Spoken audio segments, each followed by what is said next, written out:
Chapter 16. It could have once been a spider, if spiders ever got to be the size of cattle. From the thick layer of white web that covered the room, floor to ceiling, it couldn't have been anything else. Jill stared down at the curled, bristling legs of the abomination, her skin crawling. The creature that had attacked her by the courtyard entrance had been terrifying, but so alien that she hadn't been able to relate it to anything. Spiders, on the other hand, she already hated them. Hated their dark, bustling bodies and skittering legs. This one had been the mother of all of them, and even dead, it frightened her. Hasn't been dead long, though. She forced herself to look at it, at the slick puddles of greenish ichor that dripped from the holes in its rounded, hairy body.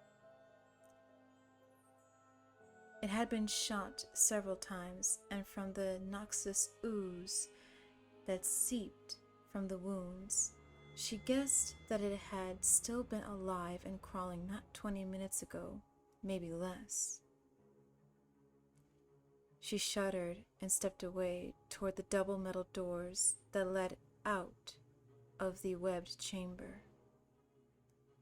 Whispering streams of the sticky stuff clung to her boots, making it a struggle to move. She took careful, deliberate steps, determined not to fall. The thought of being covered in spiderweb, having it cling to her entire body, she shuddered again, swallowing thickly. Think about something else. Anything. At least she knew she was on track, and close behind whoever had triggered the tunnel mechanism.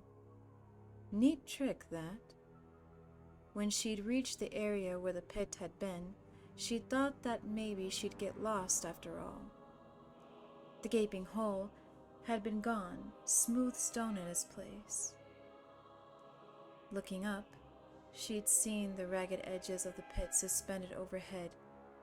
The entire center section of the tunnel had been flipped over, turned like a giant wheel by some miracle of engineering. The doors had led to another straight, empty tunnel. A giant boulder stood at one end, and past that, the room she was about to leave. Jill grabbed the handle of one of the doors and pushed it open, stumbling out into yet another gloomy passage. She leaned back against the door and breathed deeply, barely resisting the urge to brush wildly at her clothes. I can blow away zombies and monsters with the best of them. Show me a spider and I lose my freaking mind. The short, empty tunnel ran left to right in front of her, a door at either end, but the door to her left was set into the same wall as the one she just exited, leading back toward the courtyard. Jill opted for the one on the right, hoping that her sense of direction was still intact. The metal door creaked open, and she stepped in, feeling the change in the air immediately. The tunnel split in front of her. To the right, a thickening of shadow where the rock walls opened into another corridor, but to her left was a small elevator shaft like the ones in the courtyard. A warm, delicious wind swept down and over her, the sweet air like a forgotten dream. Jill grinned and started for the shaft, seeing that the lift's platform had been taken up. Chances were good that she was still on the trail of Enrico's killer. Maybe not. Maybe he went the other way and you're about to lose him. Jill hesitated, gazing wistfully at the small shaft and then turning around again, sighing. She had to at least take a look. She walked into the stone corridor that stretched in front of her, the temperature immediately dropping back to the now familiar, unpleasant chill. The tunnel extended several feet to her right and dead-ended. To her left, a massive rounded boulder, like the one she'd seen before, marked the other end, a good 100 feet away. And there was something small laying in front of it, something blue. Frowning, Jill walked toward the giant rock, trying to make out the blue object. Halfway down the dim tunnel was an offshoot to the left, and she recognized the metal plate next to it as the same kind of mechanism that had moved the pit. She stepped into the small offshoot, examining the worn stones at its opening. There was a small door to her right, and Jill realized that the passage and room could be hidden by way of the mechanism. The walls turned to block the entrance. Jeez, it must have taken them years to set this up, and to think I was impressed with the house. She opened the door and looked inside. A mid-sized square room of rough stone, a statue of a bird on a pedestal, the only decoration. There was no other exit, and Jill felt a sudden rush of relief as the implications sank in. She could leave the underground tunnels. The killer had to have left already. Smiling, she stepped back out into the corridor and started toward the giant rock, still curious about the blue thing. As she got closer, she saw that it was a book, bound in blue-dyed leather. It had been thrown carelessly against the base of the stone, laying face down and open. She slugged the Remington across her back and crouched down to pick it up. It was a box book. Her father had told her about them, though she'd never actually seen one. There was a cutaway section of pages behind the cover where valuables could be hidden, though this one was empty.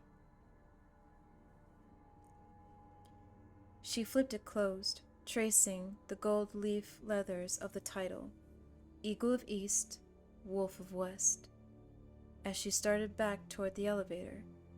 Didn't sound like much of a thriller, though it was nicely bound. Snick. Jill froze as the stone beneath her left foot sank down a tiny bit, and she realized at the same instant that the entire tunnel gently sloped away from where she was standing. Oh no. Behind her, a deep, thundering sound of rock grated against rock. Dropping the book, Jill sprinted for cover, arms and legs pumping as the rumbling grew louder, the tripped boulder picking up momentum. The dark opening of the offshoot seemed miles away. Won't make it. Gonna die. And she could almost feel the tons of stone bearing down on her. Wanted desperately to look, but knew that the split-second difference would kill her. In a final desperate burst of speed, she dove for the opening, crashing to the floor and jerking her legs in as the massive rock rolled past, missing her by inches. Even as she drew in her next gasping breath, the boulder hit the end of the tunnel with an explosive, bone-jarring crunch that shook the underground passage. For a moment, it was all she could do to huddle against the cold floor and not throw up. When that passed, she slowly got to her feet and dusted herself off. The heels of her hands were abraded and both her knees bruised from the diving, but compared to being smashed flat by a giant rock, she thought she had definitely made the right choice. Jill unstrapped the Remington and headed for the elevator shaft, very much looking forward to leaving the underground behind and keeping her fingers crossed that whatever came next, it wouldn't be cold, and that there wouldn't be any spiders. The basement was flooded all right. Chris stood at the top of a short ramp that led to the basement doors, staring down at his own unsmiling face reflected off the shimmering water. It looked cold and deep. After he'd left Rebecca, he'd continued down the hall and found room 003 at the end. The letter to the basement level tucked discreetly behind a bookcase in the neatly kept bedroom. He descended into a chilled concrete corridor with buzzing fluorescent lights overhead, a dramatic change from the plain wood and simple style of the bunkhouse above. At least I found the basement. It appeared that killing Plant 42 was their only option for escape after all. He'd seen no other exit from the bunkhouse, which meant that it had to be past the plant's room, or else there was no back door, a thought that left him distinctly unsettled. It didn't seem possible, but then neither did a carnivorous plant. And you won't find out until you get this over with. Chris sighed and stepped into the water. It was cold and had an unpleasant chemical smell. He waded down to the door, the water sliding up over his knees, and finally stopped at mid-thigh, sloshing gently. Shivering, he pushed the door open and moved inside. The basement was dominated by a giant glass-fronted tank in the center of the room that extended floor to ceiling, a large, jagged hole toward the bottom right-hand side. Chris wasn't that good at judging volume, but to fill the whole area with water, he figured that the tank had to have held several thousands of gallons. What the hell were they studying that needed that much? Tidal waves? It didn't matter. He was cold, and he wanted to find what he needed to find and get back to dry land. He started off toward the left slowly, straining against the push and pull of the gently lapping waves. It was totally unreal, wading through a well-lit concrete room, though he supposed it was no stranger than anything else he'd experienced since the Alpha copter had set down. Everything about the Spencer estate had a dreamlike feel to it, as if it existed in its own reality, far removed from the rest of the world's. Try nightmare-like, killer plants, giant snakes, the Walking Dead. All that's missing is a flying saucer, maybe a dinosaur. He heard a soft sloshing behind him and glanced over his shoulder to see a thick, triangular fin rise up from the water 20 feet away and slide toward him, a wavering gray shadow beneath. Panic shot through him, an all-encompassing panic that seared away rational thought.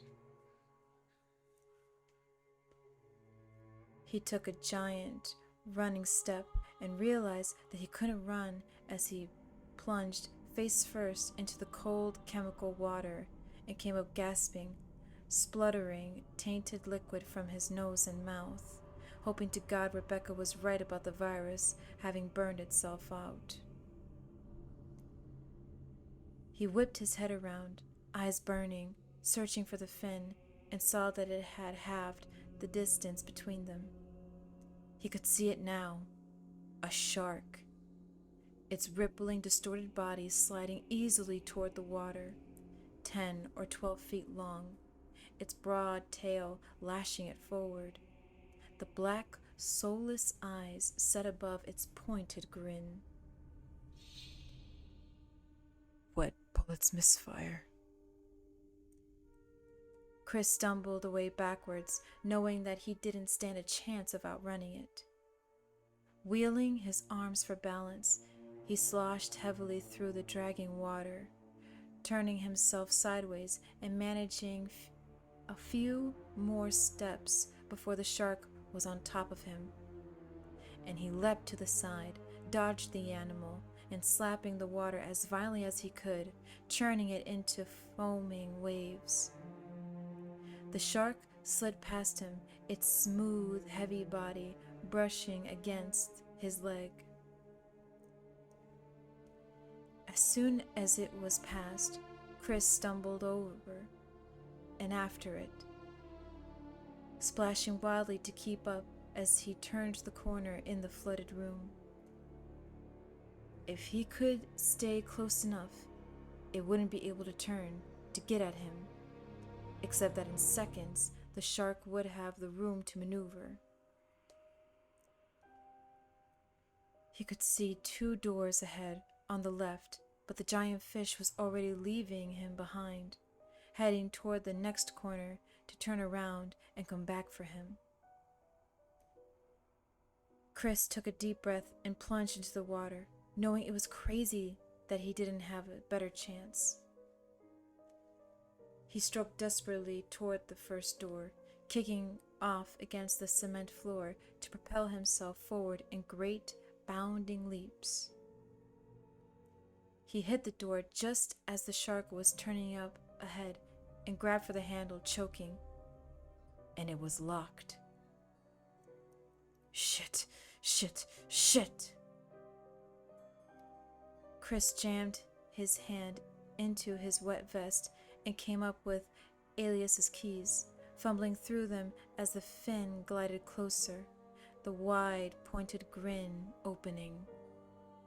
He shoved a key into the lock, the last key on the ring that he hadn't found the room for, and slammed his shoulder against the door at the same time, the shark now only a few feet away.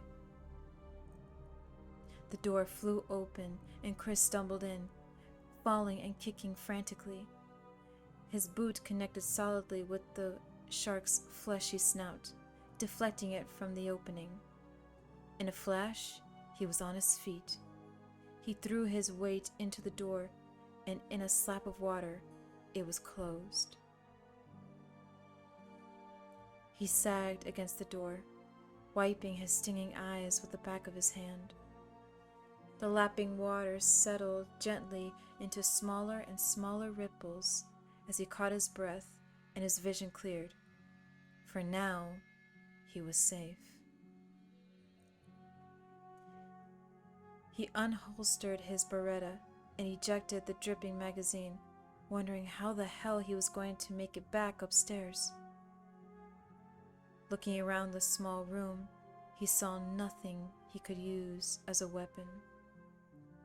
One wall was lined with buttons and switches, and he treaded over to look at them, drawn to a blinking red light in the far corner.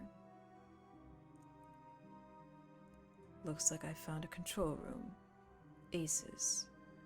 Maybe I can turn off the lights and get the shark to go to sleep.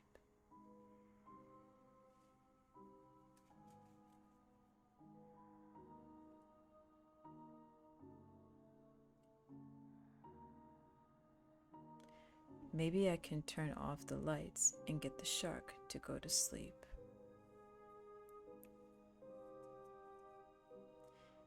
There was a lever set next to the flashing light, and Chris stared down at the faded tape beneath it, feeling a numb disbelief as he read the printed letters.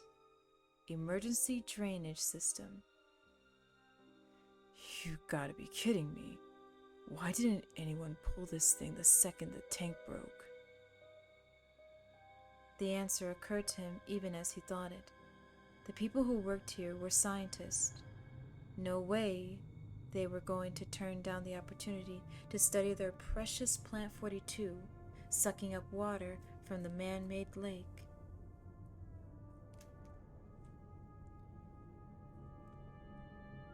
Chris grabbed the lever and pushed it down.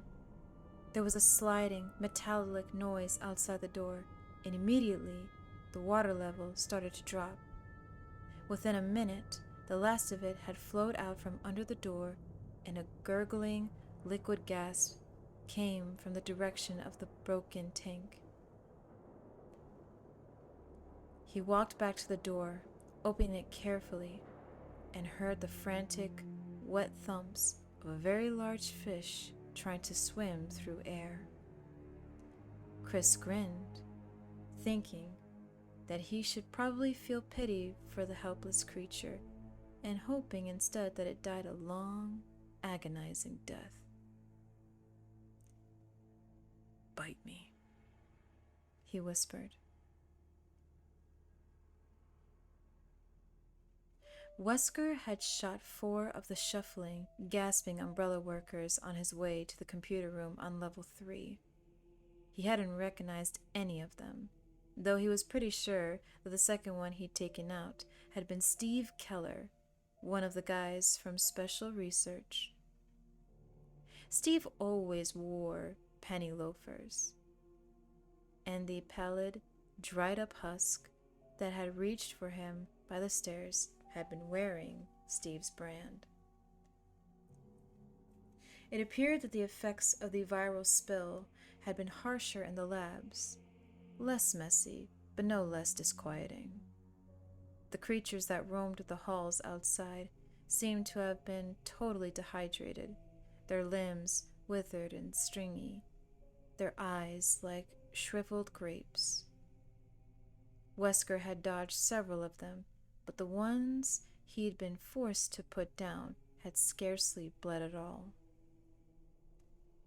He sat at the computer in the cool, sterile room and waited for the system to boot up, feeling truly on top of things for the first time all day. He'd had earlier moments, of course. The way he'd handled Barry, finding the wolf medal in the tunnels, even shooting Ellen Smith in the face had given him a momentary sense of accomplishment, a feeling that he was in control of what was happening. But so much had gone wrong along the way that he hadn't had time to enjoy any of his successes. But I'm here now. If the stars aren't already dead, they will be soon. And assuming I don't suffer some massive lapse of skill, I'll be out of here within an hour. Mission complete. There were still dangers, but Wesker could handle them. The mashmuckies, the MA2s, were undoubtedly loose in the power room, but they were easy enough to get past. As long as you didn't stop running. He should know. He'd helped come up with the design. And there was the big man, the tyrant, waiting 1 level down in his glass shell, sleeping the sweet, dreamless sleep of the damned, from which he'll surely never wake. What a waste. So much power crossed off as a failure by the boys at White. A gentle musical tone informed him that the system was ready. Wesker pulled a notebook out of his vest and opened it to the list of codes, though he already knew them. John Howe had set the system up months ago, using his name and the name of his girlfriend, Ada, as access keys. Wesker tapped out the first of the passwords that would allow him to unlock the laboratory doors, feeling a sudden vague wistfulness for the excitement of the day. It would be over so soon, and there would be no one to witness his achievements, to share his fond memories after the fact. Now that he thought about it, it was a shame that none of the stars would be joining him. The only thing better than a grand finale was a grand finale with an audience.